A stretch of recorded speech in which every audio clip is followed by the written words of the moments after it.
Alors mon mantra du moment, et c'est depuis très peu, c'est de faire les choses pour moi avant de le faire pour les autres, et surtout dans le travail en fait. C'est de faire quelque chose qui me plaît, qui va me faire plaisir, plutôt que de me dire qu'est-ce qui va faire plaisir aux autres, qu'est-ce qu'ils aimeraient voir de moi, qu'est-ce qu'ils attendent en fait. Et je me suis rendu compte que si on faisait quelque chose qui nous fait plaisir, ça se ressent dans notre travail, et les gens allaient beaucoup plus apprécier ça. Donc tant qu'à faire, autant faire tout pour nous, comme ça au moins on est sûr que tout le monde est content, voilà.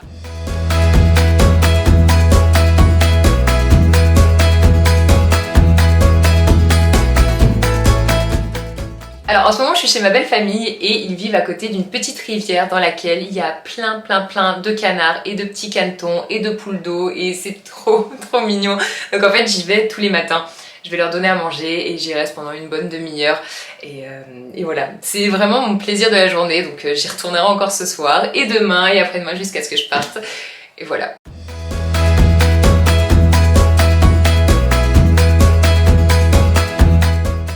Ce que j'aimerais qu'on me pose, c'est comment est-ce que ça va, mais pour de vrai. C'est-à-dire avoir une vraie intention derrière, de savoir si ça va réellement.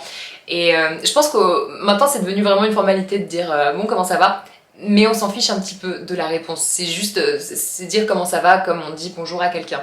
Et je pense que si on posait vraiment la question aux gens, comment ça va pour de vrai, on serait très étonné de la réponse et on pourrait en apprendre beaucoup plus sur les gens et ce serait peut-être des échanges un peu plus profonds.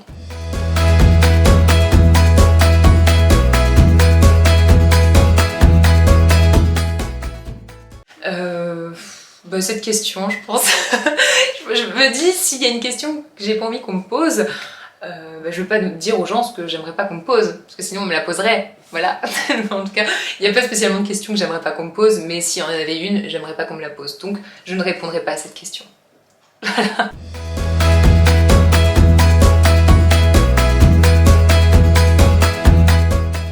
Alors l'écriture s'est très bien déroulée, je pense que c'est le livre à choix multiples jusque-là qui a été le plus fluide à écrire jusqu'à maintenant. Parce que c'est toujours compliqué hein, les livres à choix multiples, ça a tendance à partir dans tous les sens. Et là j'avais tellement de possibilités avec les dimensions différentes, les époques différentes que je savais exactement ce que je voulais dans le livre, je savais exactement où est-ce que je voulais aller. Et ça a été, je pense, le plus simple que j'ai fait jusqu'à maintenant. Très compliqué, très complexe hein, l'histoire, mais ça a été... ça a coulé de source pour moi. Vraiment, il était... je savais exactement ce que je voulais faire dedans. Et le fait que je l'ai fait lire et tester et retester à ma famille, et ils m'ont fait tout leur retour d'expérience, ce qui fonctionnait, ce qui fonctionnait pas. Donc ce qui fait qu'au final, le livre fonctionne très bien. Et voilà, je suis très fière de celui que j'ai fait et c'est celui que j'ai préféré sur l'écriture en tout cas.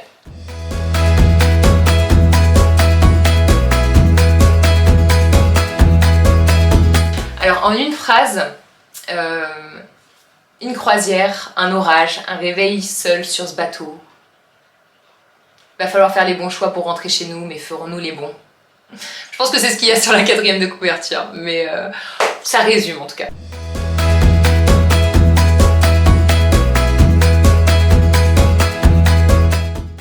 Alors je crois que j'ai jamais lu 2 livres d'un même auteur en dehors de J.K. Rowling. Quand j'étais plus jeune, forcément j'étais fan de Harry Potter comme énormément de jeunes de mon âge à l'époque et c'est la seule qui m'ait donné envie de lire autant de livres et qui m'a plongée totalement dans son univers. Donc ça peut paraître très cliché mais je dirais J.K. Rowling.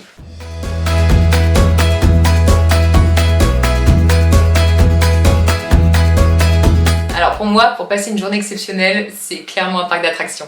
Je me dis quoi de mieux, on s'éclate, on redevient enfant, on déconnecte totalement de la réalité et en plus on mange n'importe quoi, donc il n'y a pas mieux pour moi.